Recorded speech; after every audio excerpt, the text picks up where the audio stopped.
구독과 좋아요는 사랑입니다. 여러분 반갑습니다. 서목사의 말씀 창고의 서목사입니다. 오늘도 시청해 주셔서 감사합니다.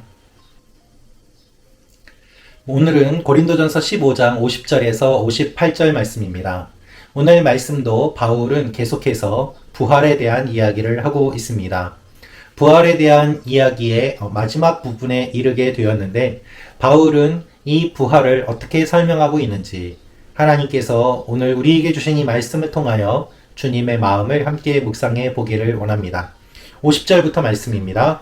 형제들이여 내가 말하고자 하는 것은 이것입니다. 곧 살과 피는 하나님 나라를 이어받을 수 없고 썩을 것은 썩지 않을 것을 이어받을 수 없습니다. 보십시오. 내가 여러분에게 비밀을 말합니다. 우리는 다 죽지 않고 모두 변화할 것입니다. 여러분, 바울은 이렇게 이야기하고 있습니다. 내가 말하고자 하는 것은 이것입니다. 곧 살과 피는 하나님 나라를 이어받을 수 없습니다. 라는 것입니다. 그렇습니다, 여러분. 우리가 이 땅에서 태어나고 살아가는 가운데 회심하고 변화되지 않으면, 거듭나지 않으면 우리는 하나님 나라를 이어받을 수 없다라고 하나님 말씀하고 계십니다. 본질상 진노의 자녀로 우리가 태어납니다. 첫 번째 아담의 후손으로 태어납니다. 그래서 우리는 하나님 앞에 죽을 수밖에 없는 존재입니다. 주님께서는 이러한 우리가 주님을 믿음으로 말미암아 거듭나게 되고 새로운 생명을 얻게 됨을 말씀하십니다. 그 새로운 생명을 얻은 사람이 영원히 주님과 함께 할 수 있도록 주님께서는 부활의 몸을 우리에게 주시고 영원히 하나님과 함께 할 수 있도록 모든 것을 예비해 주십니다. 그래서 살과 피는, 즉 이 땅에서 태어난 우리의 본질로는 하나님 나라를 이어받을 수 없다라고 이야기하고 있습니다. 바울이 이야기하고 있는 이 부활의 핵심은 무엇입니까? 두 가지가 있습니다. 첫째는 우리가 죽어서 끝이 아니라는 것입니다. 두 번째는 하나님께서는 우리에게 새로운 몸을 주셔서 하나님과 영원히 함께 지낼 수 있도록 해주신다는 것입니다. 따라서 부활이 있다는 것을 확실하게 믿고 또한 하나님 앞에 바르게 살아가는 것이 우리의 건강한 믿음임을 바울은 이야기하고 있는 것입니다. 여러분, 부활이 있습니다. 분명히 있습니다. 우리는 다 주님 앞에 서게 됩니다. 그런데 부활이 있다고 하면서 게으르게 또한 태만하게 사는 사람들이 있었던 것에 대해 바울은 책망하고 그렇게 살지 말며 오히려 부활이 있기 때문에 열심을 다해야 된다라고 이야기합니다. 그것이 결론인 것이죠. 우리는 다 죽지 않고 변화할 것입니다. 바울이 이야기를 하는 이유는 무엇입니까? 우리가 죽지만 모두 다 부활함으로 말미암아 하나님 앞에 서게 될 것을 이야기하고 있는 것입니다. 성경은 예수 믿는 사람과 예수 믿지 않는 사람 모두 다 하나님 앞에 심판을 받게 된다고 말씀하고 있습니다. 이때에 예수 믿는 사람들은 예수를 믿음으로 말미암아 주님께서 대가를 치루어 주신 것을 통하여서 심판을 면하게 됩니다. 이것이 구원이고 은혜입니다. 예수를 믿지 않은 사람들은 그 태어났을 때의 죄, 그 죄의 문제가 해결되지 않았기 때문에 심판을 받게 됩니다.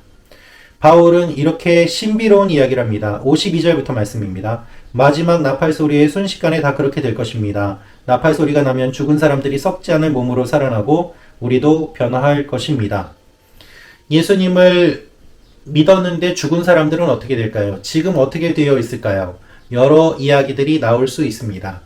사실 이 부분에 대해서는 따로 영상을 만들어야 될 정도로 여러 가지 이야기할 수 있는 부분들이 있습니다.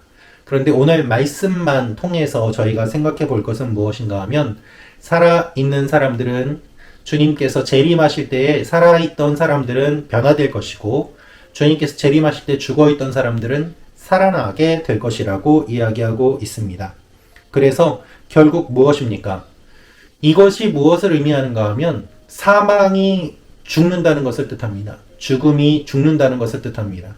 주님께서 다시 오실 그때에 주님이 부활하신 그것처럼 주님이 부활의 첫 열매가 되신 그 열매가 모든 사람들에게 주어져서 죽음이 죽게 되고 사망이 패배하게 됨을 이야기합니다.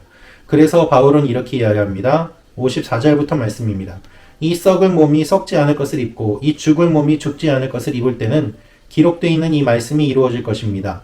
사망이 삼켜져 승리를 얻었도다. 사망아 내 승리가 어디 있느냐? 사망아 내 독침이 어디 있느냐? 사망의 독침은 죄요. 죄의 권세는 율법입니다. 그러나 우리 주 예수 그리스도를 통해 우리에게 승리를 주시는 하나님께 감사를 드립니다. 바울이 부활에 대해서 이야기하고 있는 결론은 무엇입니까? 부활은 결국 사망이 끝났다는 것을 의미합니다.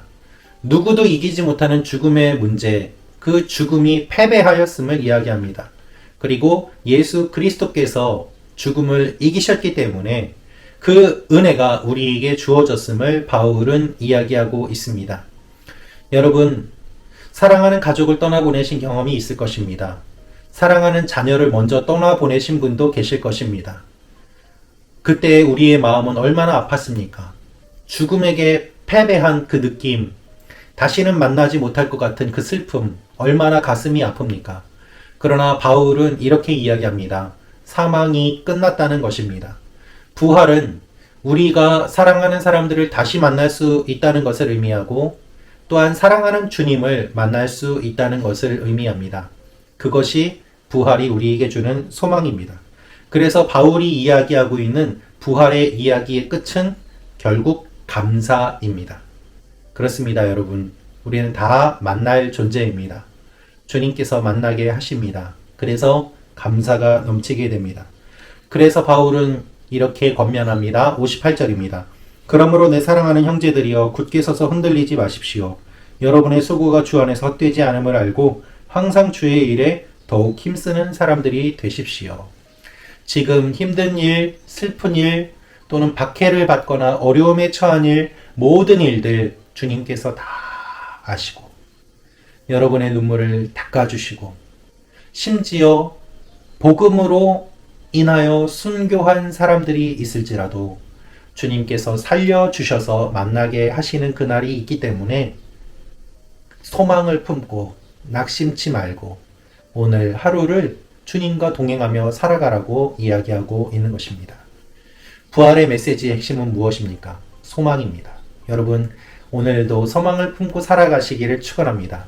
말씀 참고 가족 여러분 모두 다 주님께서 주시는 이 소망이 우리의 믿음의 굳건한 확신이 되어서 하나님 앞에 나아갈 날을 꿈꾸며 오늘 하루도 최선을 다하시는 그와 같은 일들이 일어나시기를 기도합니다. 하나님이 여러분을 사랑하십니다. 죽기까지 우리를 사랑하신 주님, 그리고 새로운 몸을 주시는 주님, 우리가 주님과 함께 죽음으로 말미암아 주님과 함께 부활할 것을 말씀해 주신 주님, 그 주님이 우리와 영원히 함께 하십니다. 그것이 천국입니다. 오늘도 주님께서 주시는 지혜와 깨달음과 주님의 은혜가 말씀 창고 가족 여러분 모두에게 흘러넘치시기를 기도합니다. 기도하겠습니다. 아버지 하나님, 감사합니다. 부활의 끝은 소망이고 감사임을 고백합니다. 주님, 우리가 부활의 신비를 알면 알수록 우리를 사랑하시는 하나님의 사랑을 더욱더 크게 경험합니다. 오늘도 이 사랑을 마음에 품으며 소망을 가지고 주님과 함께 동행하며 이 힘든 삶을 이겨나가는 하나님의 백성들이 되게 하여 주옵소서. 말씀 찾고 가족 여러분 한 분 한 분의 삶 가운데 소망이 넘치게 하여 주옵소서. 예수님의 이름으로 기도합니다. 아멘.